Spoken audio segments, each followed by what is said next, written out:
I roll up is this point. This is Rafat Ali, who a lot of you probably read Skift. Rafat's the founder of Skift.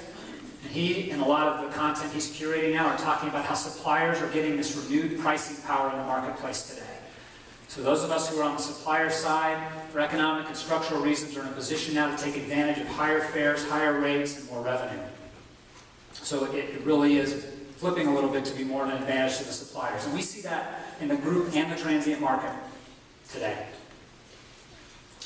I want to spend a few minutes talking about our research as it relates specifically to people who are interested or have traveled to the Australian market. And just to give you a backdrop, many of you know this because it's the business you do every day, but over a third of U.S. citizens now own a passport. 11% of them, more than 1 in 10, plan to take a trip internationally, and 31% have shown an interest in our research to visit Australia. So the point Jane made earlier, a lot of awareness, a lot of interest, not necessarily yet the conversion. But clearly demand is there.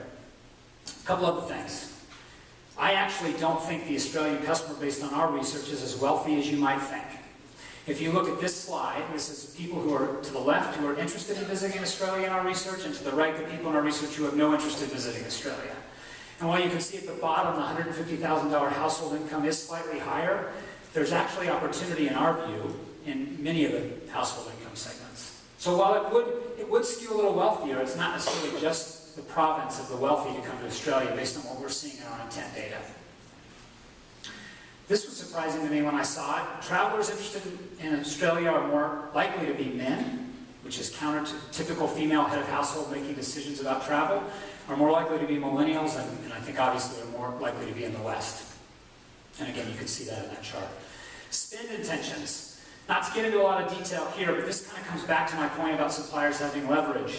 And I know there was a lot of research in Jane's data about value, and clearly customers want value.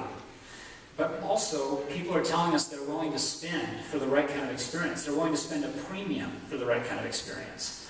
And if I'm going to come back to the discussion about brand in just a little bit, but this idea that when you choose where you're going to travel for vacation, it says something about you. It's a boast, a statement about what you and who you are. And that's a real opportunity for Australia, in our opinion, and it's even an opportunity for suppliers who feed Australia to charge a premium for a brand that's strong. This played back also in Jane's research, the reasons people want to travel to Australia, and I think scenery, time to relax and unwind, a place that I haven't visited before. The one I wanted to point out was culinary. Restaurant Australia, I think, is a terrific endeavor.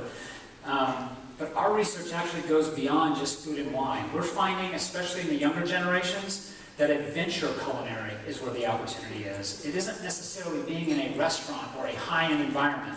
It's about trying foods that I've never tried before. It's about being in an exotic place where I can do something I haven't done in a culinary experience before.